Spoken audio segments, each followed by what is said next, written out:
नमस्कार। राजनीति में कभी कभी एक छोटा सा नंबर पूरी कहानी बयां कर देता है। आज हम एक ऐसी ही करीबी जीत के पीछे की रणनीति को परत दर परत समझने की कोशिश करेंगे और उस ब्लूप्रिंट को देखेंगे जो सिर्फ चुनाव जीतने के लिए नहीं बल्कि जमीनी स्तर पर बदलाव लाने के लिए बनाया गया था। चलिए शुरू करते हैं। तो चलिए हम सब साथ में चलते हैं जम्मू कश्मीर के उधमपुर पूर्व। ये एक ऐसी जगह है जहां शहर की रफ्तार और गांवों का सुकून एक दूसरे से मिलते हैं। यहाँ की राजनीति को समझने के लिए सबसे पहले यहाँ की जमीन और यहाँ के लोगों की नब्ज को पकड़ना जरूरी है। इस नंबर को ध्यान से देखिए, 2349। यह सिर्फ एक आंकड़ा नहीं है, यह हमारी आज की पूरी पड़ताल का केंद्र बिंदु है, एक चुनौती जिसे हमें समझना है। 2024 के चुनावों में जीत और हार के बीच की ये वो पतली सी लकीर थी, एक ऐसा मार्जिन जो जीत की खुशी से ज्यादा एक चेतावनी की तरह था। आज हम जिस भी रणनीति की बात करेंगे उसकी जड़ में यही एक नंबर है। तो हमारा सफर कैसा रहेगा? हम पहले उधमपुर की जमीन को समझेंगे, फिर 2349 वोटों के सवाल की गहराई में जाएंगे। इसके बाद इस स्विंग सीट के इतिहास को खंगालेंगे, विश्वास के 4 स्तंभों को जानेंगे और आखिर में शासन के उस ब्लूप्रिंट को देखेंगे जो एक जनादेश को असल विकास में बदलता है। तो सबसे पहले आइए उधमपुर पूर्व के मिजाज को समझते हैं। ये सिर्फ एक चुनावी मैदान नहीं है, ये एक ऐसा समाज है जहां शहरी और ग्रामीण जिंदगी की धड़कनें एक साथ सुनाई देती हैं और जिसका राजनीतिक इतिहास कई अप्रत्याशित मोड़ों से भरा हुआ है। देखिए, उधमपुर पूर्व असल में 2 दुनियाओं में जीता है। एक तरफ शहर की रफ्तार है, व्यापार है, तो दूसरी तरफ गांव का ठहराव जहां जिंदगी खेती के इर्द गिर्द घूमती है।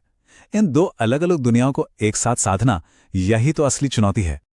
और यहीं पर वो 2349 वोटों का सवाल फिर से हमारे सामने आ खड़ा होता है।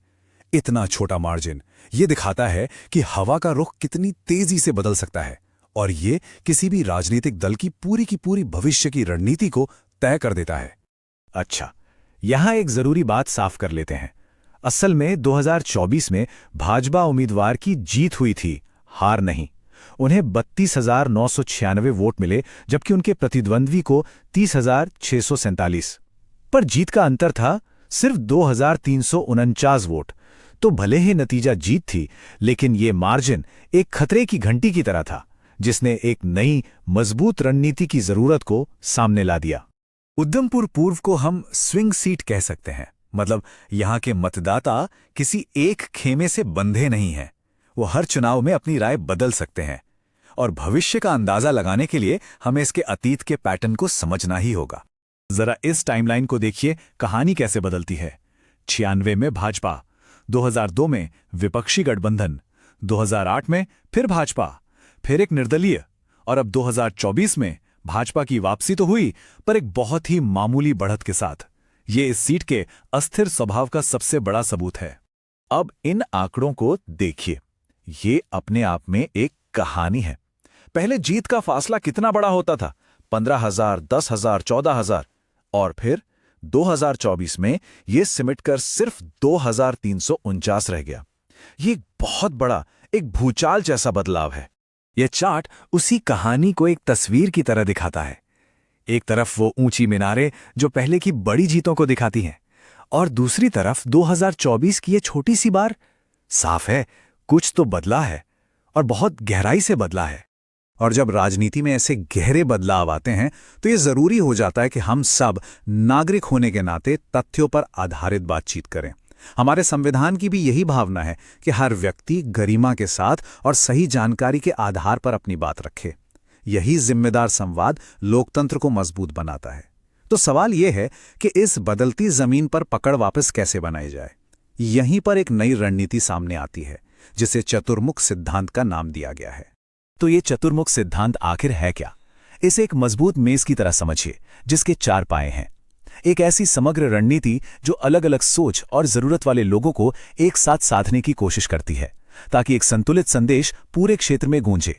और वो 4 पाए हैं। पहला, सुरक्षा और देश की संप्रभुता का भाव। दूसरा, विकास और रोजगार के अवसर। तीसरा, अपनी सांस्कृतिक पहचान का सम्मान। और चौथा, समाज के हर वर्ग तक पहुंचने वाली कल्याणकारी योजनाएं। हर स्तंभ वोटरों की किसी खास उम्मीद या चिंता को संबोधित करता है। चलिए अब इस सिद्धांत को जमीनी हकीकत में बदलने वाले एक्शन प्लान को देखते हैं। यह है 5 कदमों वाली विन बैक स्ट्रैटेजी। कोई भी अच्छी रणनीति लोगों की आवाज सुनने से शुरू होती है। और यहां लोगों की चिंताएं क्या हैं? नौजवानों के लिए रोजगार की कमी, दूर दराज के गांवों में सड़कों का बुरा हाल, कभी आती कभी जाती बिजली और पानी, और सुरक्षा को लेकर मन में एक डर। और हां, यह भी मानना जरूरी है कि कुछ जगहों पर हमारे पास अभी पूरे आंकड़े नहीं हैं, और सच को स्वीकार करना ही समाधान की पहली सीढ़ी है। तो प्लान क्या है? पहला कदम, जो वोटर दूर चले गए हैं उन्हें वापस लाना। दूसरा, जो सबसे बड़े मुद्दे हैं उन पर मजबूती से काम करना। तीसरा, जो नए वोटर हैं उन तक अपनी बात पहुंचाना। चौथा, अलग अलग समूहों के साथ मिलकर एक साझा मंच बनाना। और पांचवा और बहुत जरूरी, लोगों की समस्याओं पर तुरंत कार्रवाई के लिए एक टीम बनाना। देखिए, चुनाव जीतना एक पड़ाव है, मंजिल नहीं। असली काम तो उसके बाद शुरू होता है, जब जनादेश को विकास में बदला जाता है। यही राजनीति का सबसे बड़ा लक्ष्य होना चाहिए। और जब हम विकास और शासन की बात करते हैं तो हर नागरिक की निजता का सम्मान करना सर्वोपरि है। भारत का नया डेटा प्रोटेक्शन कानून भी इसी बात पर जोर देता है कि लोगों की जानकारी का इस्तेमाल उनकी सहमति और बेहतरी के लिए ही हो। इस पूरी सोच के केंद्र में डबल इंजन का विचार है। मतलब, जब स्थानीय नेतृत्व और केंद्र सरकार मिलकर काम करते हैं तो विकास की रफ्तार कई गुना बढ़ जाती है। तो आखिर में यह सवाल बचता है कि अच्छे शासन यानी गुड गवर्नेंस का असली रिटर्न ऑन इन्वेस्टमेंट क्या है? क्या ये सिर्फ सड़कें और इमारतें हैं, या लोगों के जीवन में आया एक सकारात्मक बदलाव? अगर आप एक जन केंद्रित नेता बनना चाहते हैं और अपने निर्वाचन क्षेत्र का उत्थान करना चाहते हैं तो blueprintstrategies.ai से mgr@blueprintstrategies.ai पर संपर्क करें या 08042041602 पर कॉल करें। Purpose beyond politics.